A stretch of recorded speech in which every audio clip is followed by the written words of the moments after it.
फजलुर रहमान साहब का बयान आई एम श्योर आपने पढ़ा होगा, जनरल बाजवा और जनरल फैज़ का। ये अचानक आपको क्या लगता है कि ये कहाँ से है? Do you think is it more of a pressure group के तौर पर वो करना चाह रहे हैं, या और फिर बाद में उन्होंने भी सबसे बड़ा यू टर्न लिया है, वो तो गलती से मैंने इसका नहीं लेना था इसका। और ये बात वैसे जो उनकी बात थी वो मैं बड़ा रिस्पेक्ट करता हूँ मौलाना साहब को, लेकिन ये बात सही नहीं थी।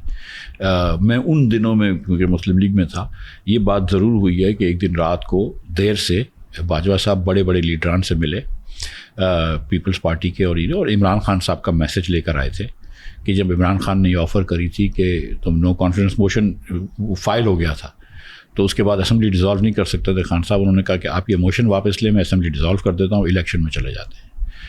तो बाजवा साहब ने इनफैक्ट उस वक्त लोगों को कहा कि ये मान लो, एक खुश उसलूबी से हो जाएगा, लेकिन लोग नहीं माने। अब बाजवा साहब के दिल में क्या था, वो दिल से चाह रहे थे कि ये मान जाए या नहीं मान जाए, इसका मुझे नहीं पता है। आप थे उस मीटिंग में? नहीं, उस मीटिंग में मैं नहीं था, लेकिन जैसे ही मीटिंग से लोग बाहर आए हैं मुझे फ़ौरन ये बात पता चली है, वो मतलब उसी रात को पता चली है मुझे। सो मैं उस मीटिंग में बिल्कुल नहीं था, लेकिन बाजवा साहब ने ये मीटिंग में कहा था, और इसकी उस वक्त रिपोर्टिंग भी हो गई थी 2-4 दिनों बाद कि ये इमरान खान साहब का मैसेज लेके वो आए थे। लेकिन आपको लगता है बाद में मुझे बाजवा साहब ने खुद कहा कि यार तुम लोग मेरी बात मान लेते।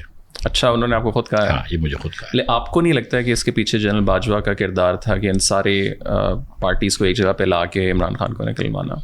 पाकिस्तान में कैसे हो सकता है नो कॉन्फिडेंस मोशन बगैर इसके? मतलब देखें, जब एक मरतबा खान साहब को कॉन्फिडेंस का मोशन चाहिए था, आपको याद है, तो उस वक्त मुझे याद है कि राना सनाउल्लाह और मैं और शाहिद भाई और बैठे थे अयाज सादिक साहब के पार्लिमानी लॉज के उसमें अपार्टमेंट में। अयाज सादिक साहब नहीं थे, और उस वक्त उन्होंने बात करी थी। उस वक्त भी राजा रियाज जो थे वो रेडी थे आने के लिए, और एक और भी साहब थे, और हम लोगों को सिर्फ 8 लोग चाहिए थे, 6 और लोग चाहिए थे, और ये मोशन हो जाता। लेकिन उस वक्त बिल्कुल जो थी वो फ़ौज नहीं चाह रही थी कि ये मोशन पास हो, और बहुत सारे हमारे लोग भी चले गए। लाहौर पीपल्स पार्टी ने भी मना कर दिया कि ये नहीं करना, हालांकि हम कोशिश कर सकते थे। तो शाहिद भाई का तो बड़ा मूड था कि यार इधर ही कर लो। उस दिन लड़ाई भी हुई थी, दूसरे दिन सुबह अगर मारा मारी हुई थी एक्चुअली, याद अगर आपको याद हो, मरियम के पीछे भी आए थे, तो मुसद्दक ने भी फिर जवाब दिया था उसको। तो फौज के बगैर ये चीज़ नहीं हो सकती पाकिस्तान में। नहीं, बट आपको लगता है कि इनिशिएट कहाँ से ये हुआ है? Like who is the main character in all of this?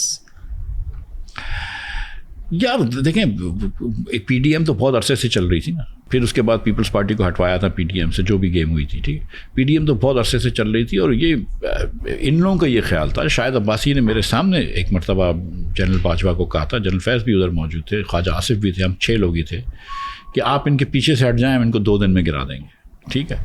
तो अपोजिशन की तो हमेशा से ये कोशिश होती है कि किसी को गिरा दो, लेकिन जब थोड़ा सा इनको वहाँ से लगा कि उधर नरमी आ गई है, जो खान से मोहब्बत में जो गिरफ्त थी वो कम हुई है, तो ये हुआ है।